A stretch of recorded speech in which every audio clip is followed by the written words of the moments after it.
Good evening, everyone.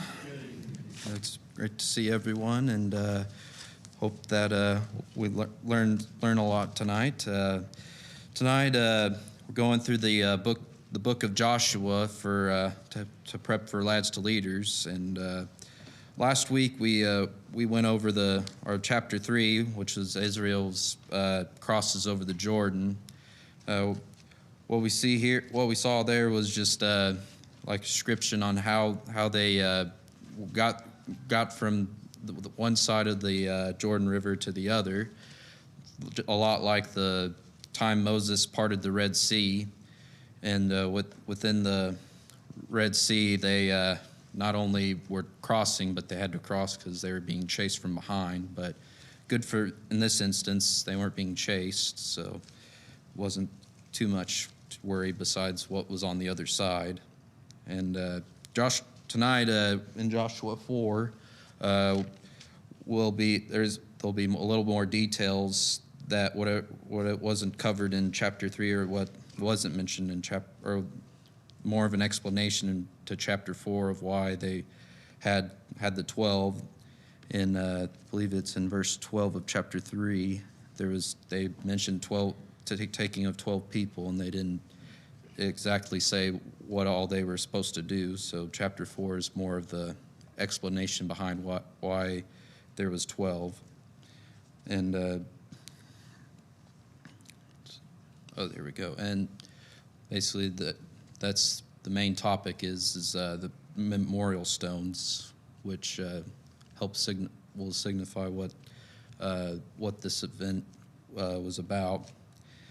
And as we see here, they're around Adam, as the Adam area, which was what was mentioned last week in chapter 3, and they were going from this side into near Gilgal, if you see right there, going from that region, which waters parted, so that they were able to cross from there. And then let's get into chapter 4 now.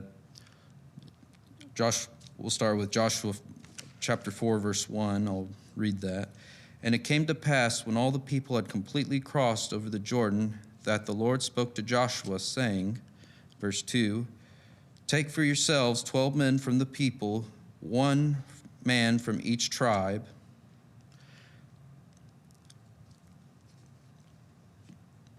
and command them, saying, take for yourselves 12 stones from here out of the midst of the Jordan, from the place where the priest's feet stood firm. You shall carry them over with you, and leave them in the lodging place where you lodge tonight.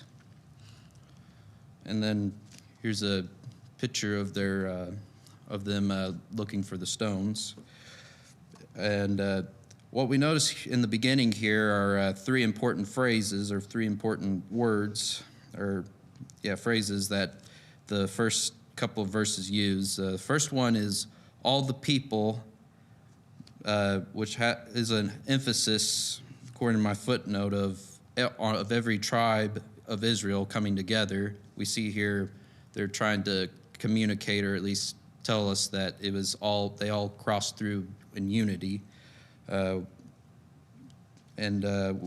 What we see in the first and second Kings, more like towards after Solomon's reign, and then aka it's also known as third and fourth Kings, that the kingdoms divide, which is what we didn't see here, but we'll see eventually that they divide. And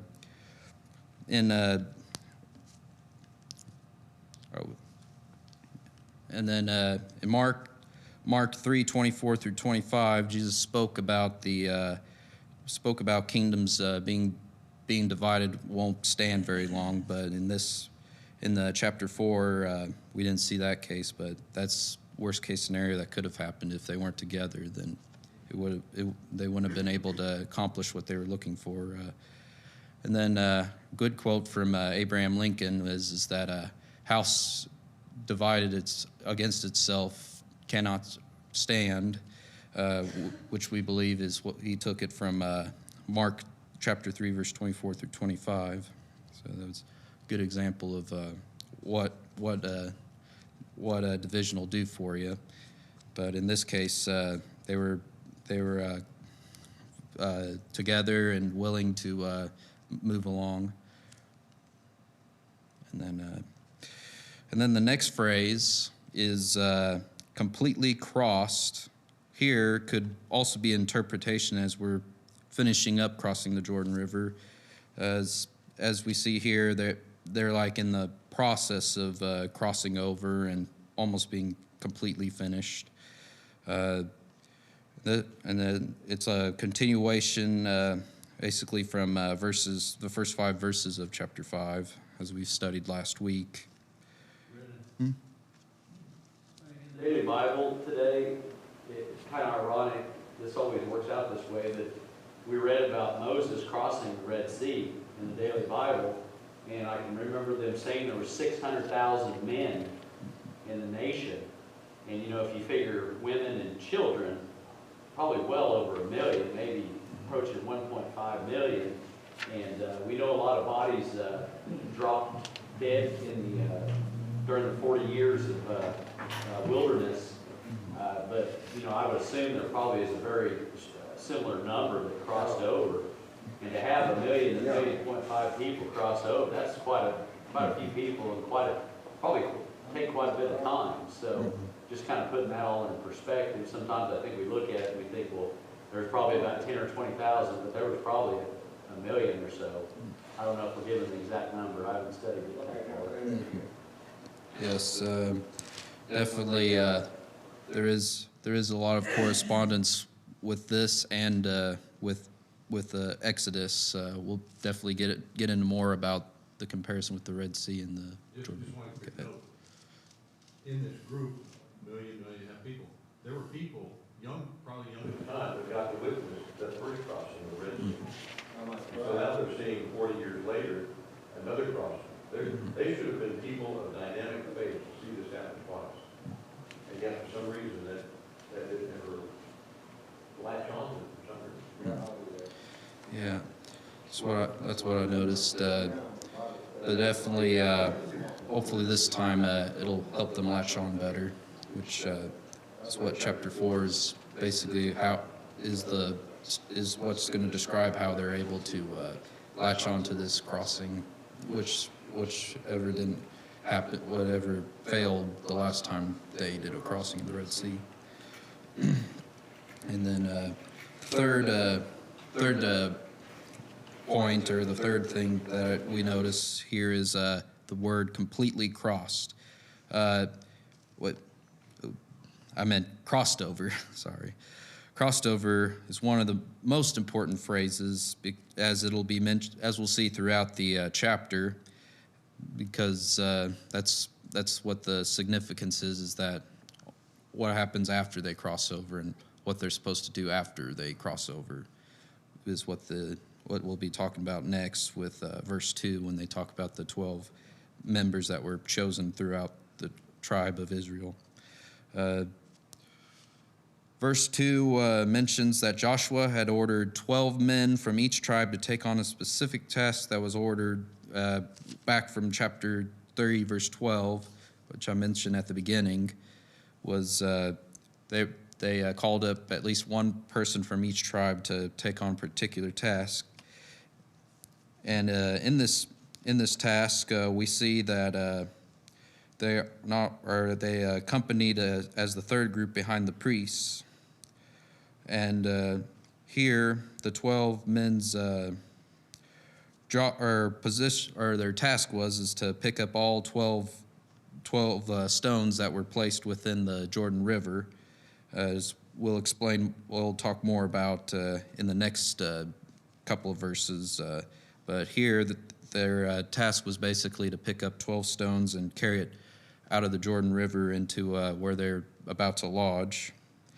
Each of these stones represent each tribe of Israel, and shows what shows here is with the 12 that there's equal representation of each tribe that crosses over to from the Jordan to or one side of the Jordan River to the other,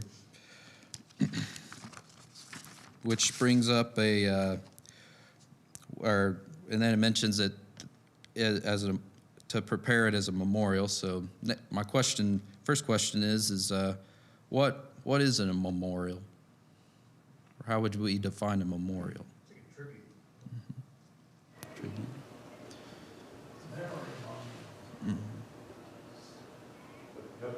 Physical, it's a physical entity that sparks a specific memory and gives people. That's right. It's definitely a tribute to a certain person or a way of remembrance of a person or event or just a group of people. When I think of the stones here, I don't know why it comes into my head, the tombstone. You know, basically, when someone passes, that's kind of your memory. When you go out to the cemetery, and whether it's Memorial Day or whenever, you go out there and you remember them based on that tombstone. Yes, that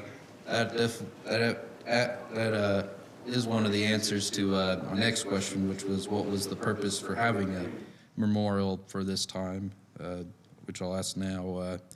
What do you think what would be a purpose for having a memorial such as this? To remind their children when they came back and asked, what's this pile of rocks here?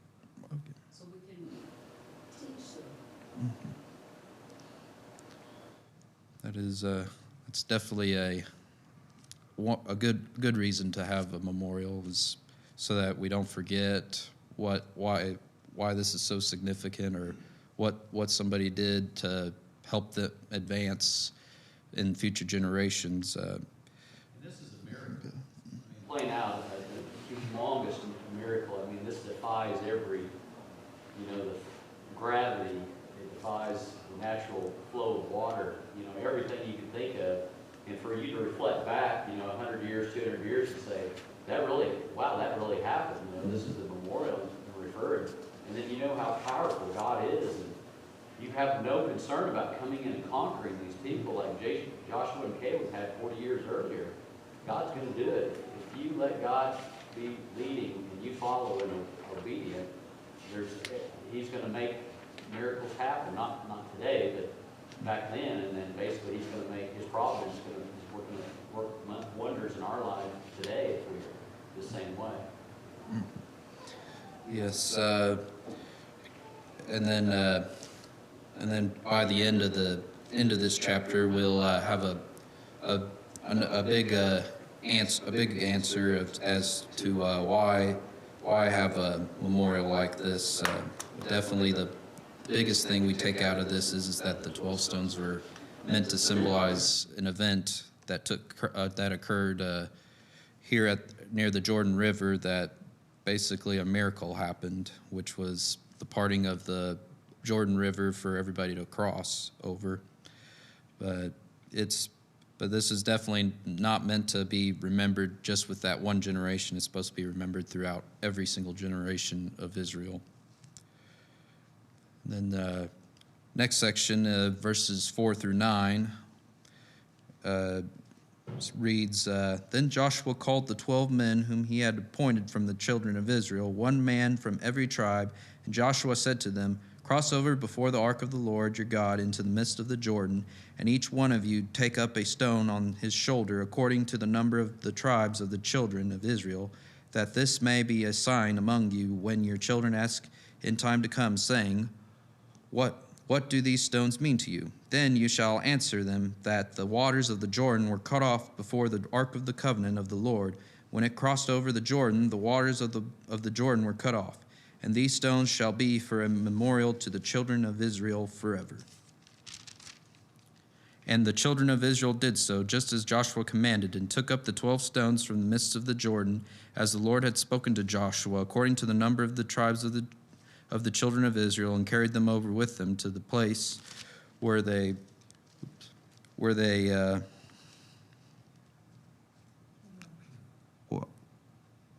sorry, I lost my place. Where they lodged, and laid them down there. Then Joshua set up 12 stones in the midst of the Jordan, in the place where the feet of the priests who bore the ark of the covenant stood, and they are there to this day.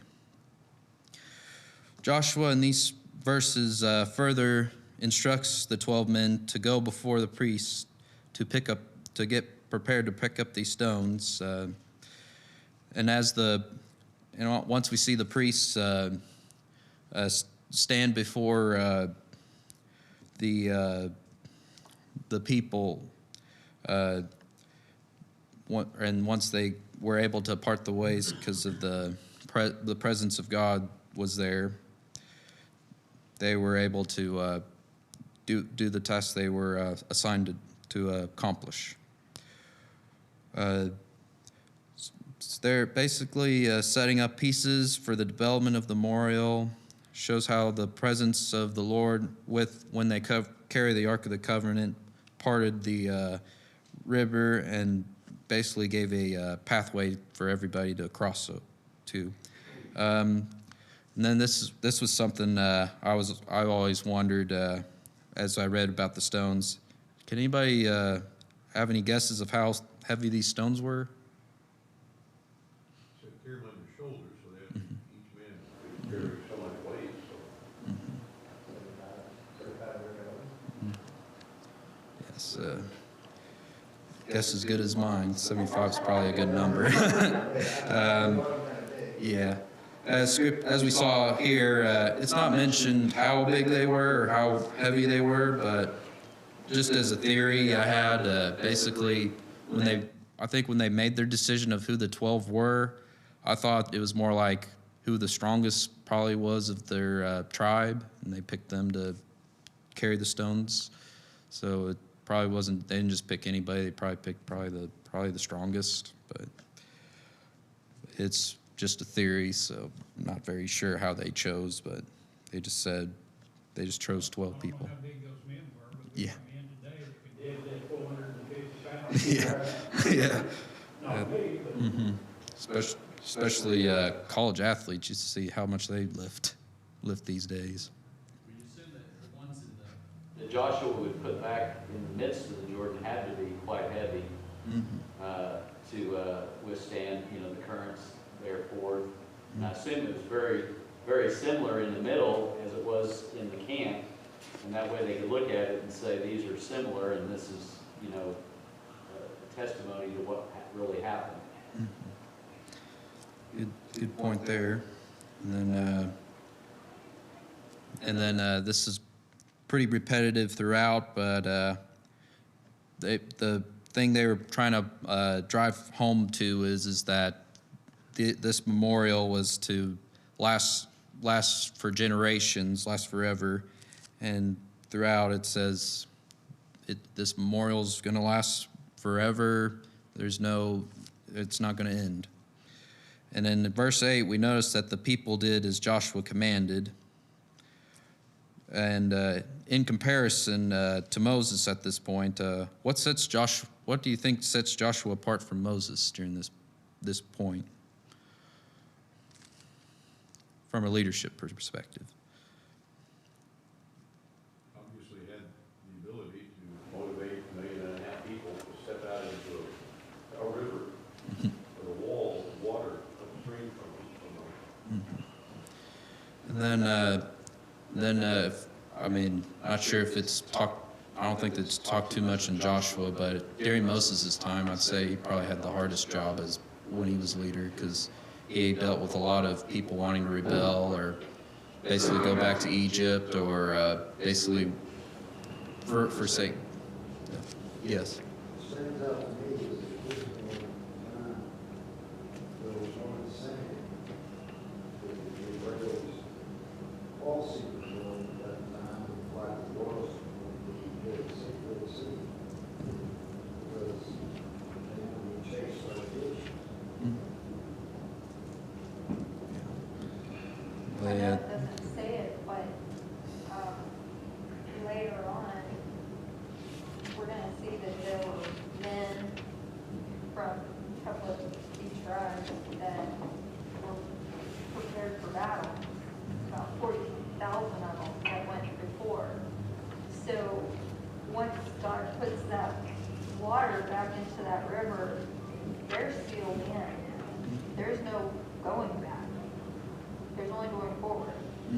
So I know it doesn't say that they were afraid, but I can't help but think that if you think you got men going out before you prepared for battle, that there's not going to be some kind of war. Yeah, they definitely came prepared.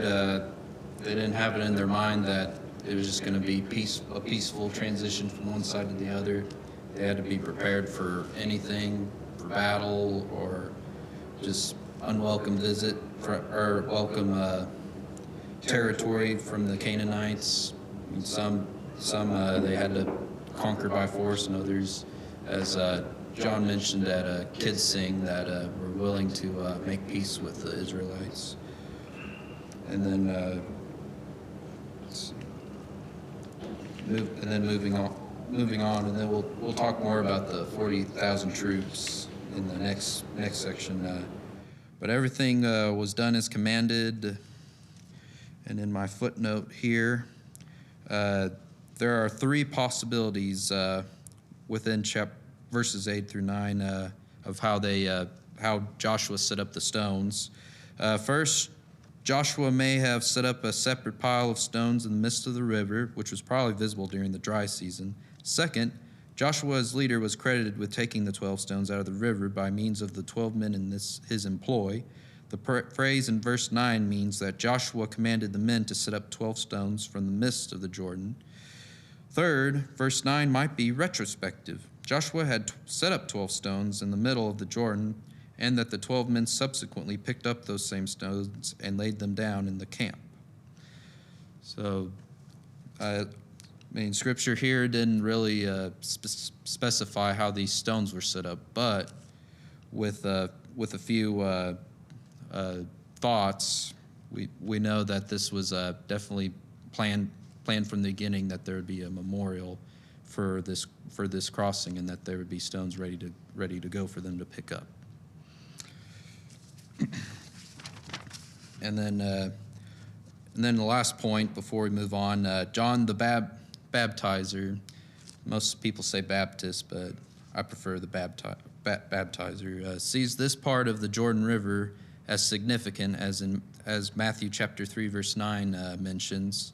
And then John 1:28 talks about Bethabara, where a place for baptism, because of the events that happened here in chapter 4. So they even remember the significance of this day, of this time, and why he chooses the Jordan River for this particular time to baptize people back in that time. And then moving to the next section, Joshua 4:10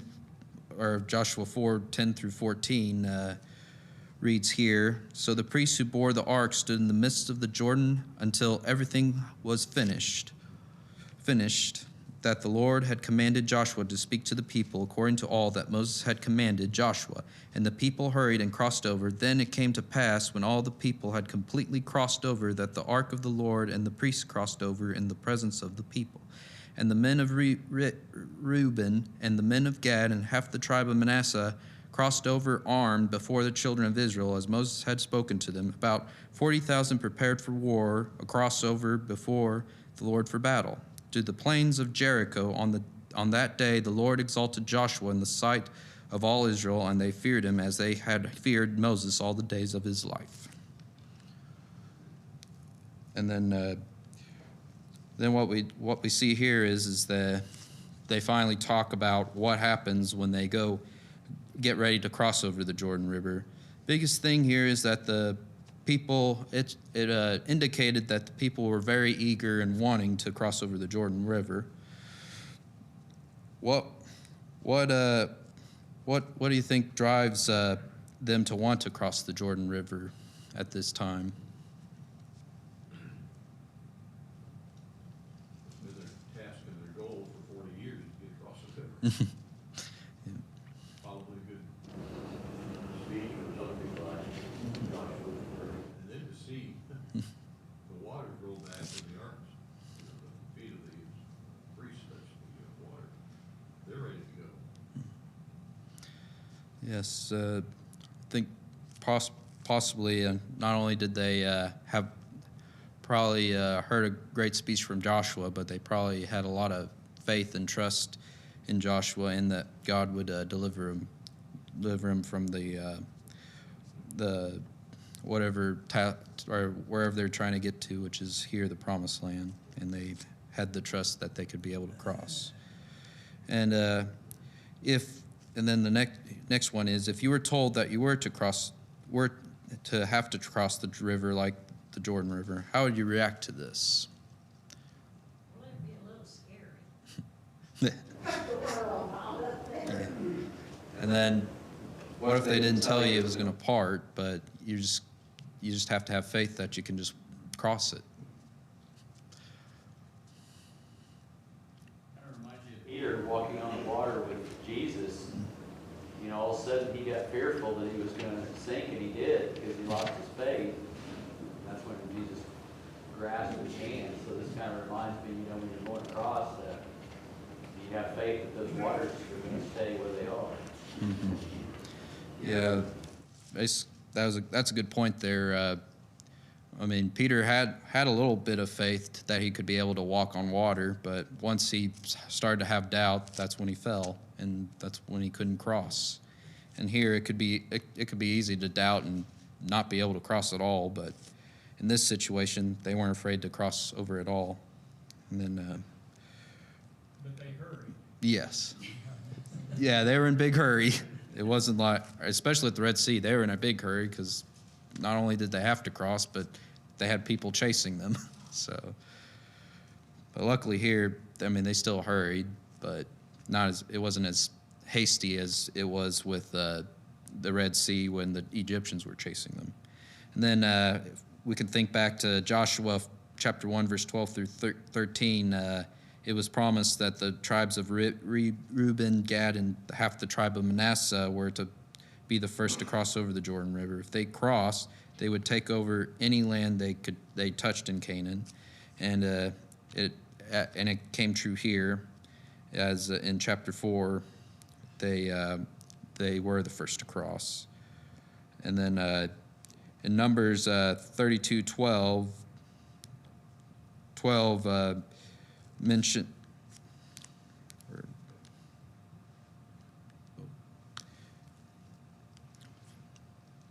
Oh yeah, and Numbers 32:12 talked about 40,000. There'd be 40,000 soldiers coming into the Promised Land, and whatever they touched was theirs. And then the last. And then in Joshua 3:8 mentioned that, and it says here in the last verse that Joshua that the people had the same respect they had as for Moses when he was the leader. And then for time's sake, just show you this for Joshua 4, 18, 15 through 18. There's that. Then in this section, we see,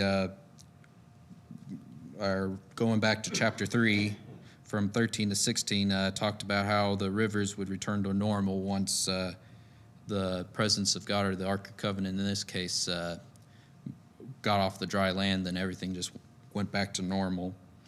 And then here, due to time's sake, I'll skip this question, or no, I'll ask this question actually. What's the difference between this miracle and the one that happened at the Red Sea with Moses?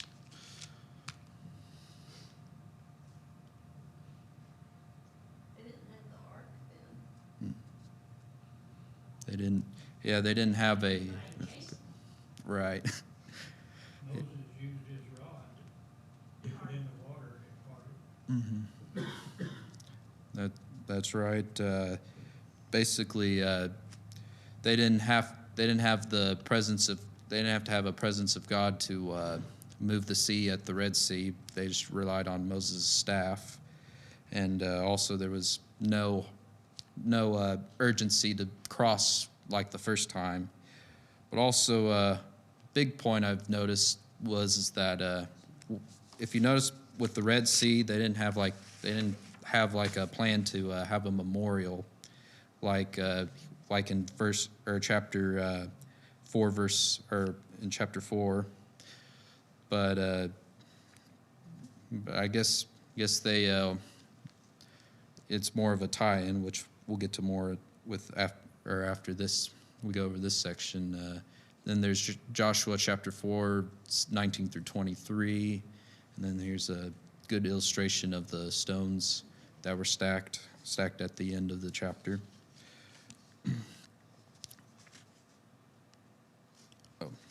And then we notice they talk about the 10th day of the first month as a day used to prepare for the Passover. We will look into more into this celebration next week in chapter 5. So that we'll go into more detail with that.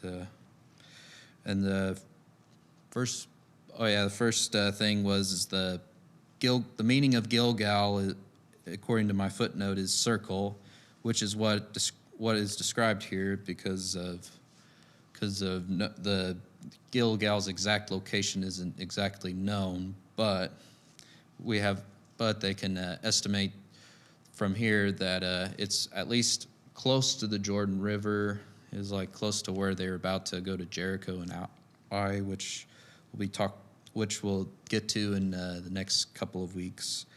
And then after reading the whole chapter of Joshua, we notice God wanted the people to remember the crossing of the Jordan through a memorial, but didn't do this in the Red Sea, which I mentioned earlier.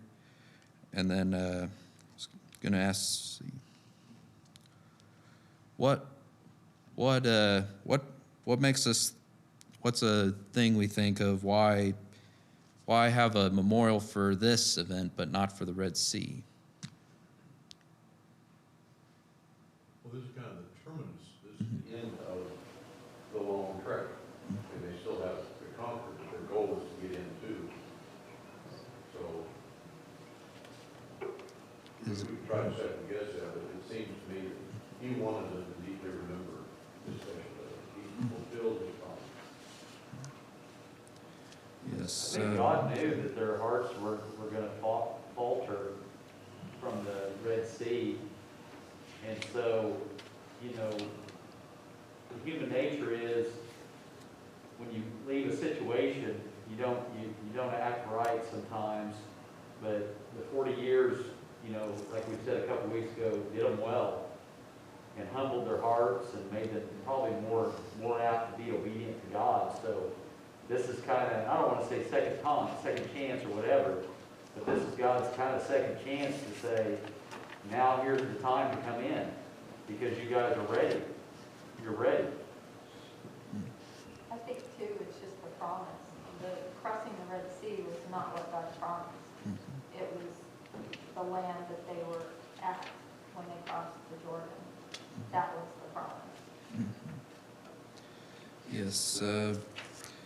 So in the just a hypothetical, let's say after they crossed the Red Sea and they sent the spies out to the Promised Land, and they figured out, and everybody agreed, oh, it's good to come in.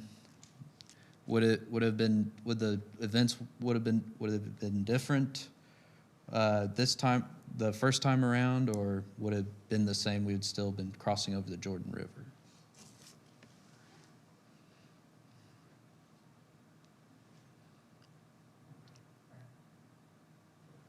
I think it could have been different. I mean, God knows how it's going to be. He knows how men are going to react. And so, their obedience, obviously the land promise was forever. But it was because of the Israelites' failure to fulfill their part of it. They lost the land in captivity. So, I mean, God's got everything set up for us.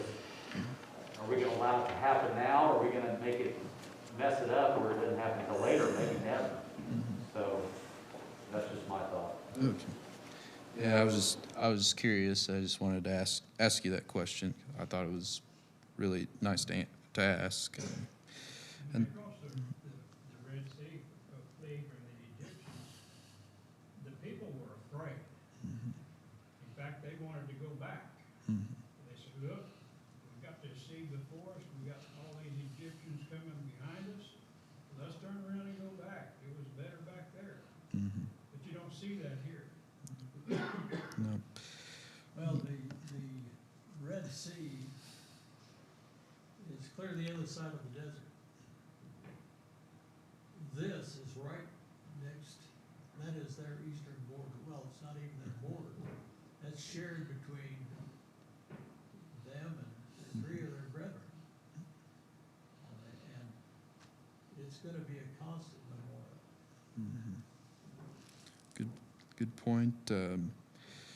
But yeah, these are all great points here, and this is definitely important that it was more like a transition from once being afraid to now knowing that they have all the confidence and that they have the faith to be able to come into the promised land and be able to take what they need, but also cross the Jordan River here and not have to worry about having to go back to where they were. Now they can just start anew.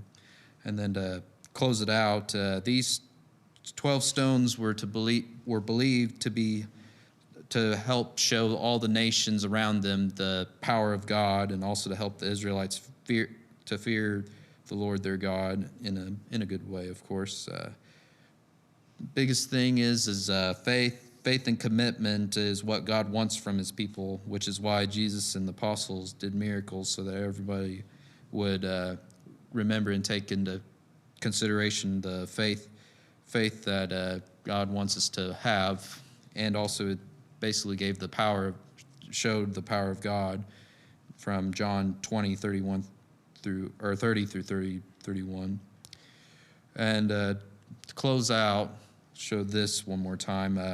Think of today or tomorrow and into the week how you can show and help people to know and remember how great our God is, and how you will be able to show it out and to let everybody know that God is all powerful and can do anything if we put our trust in him. Thank you.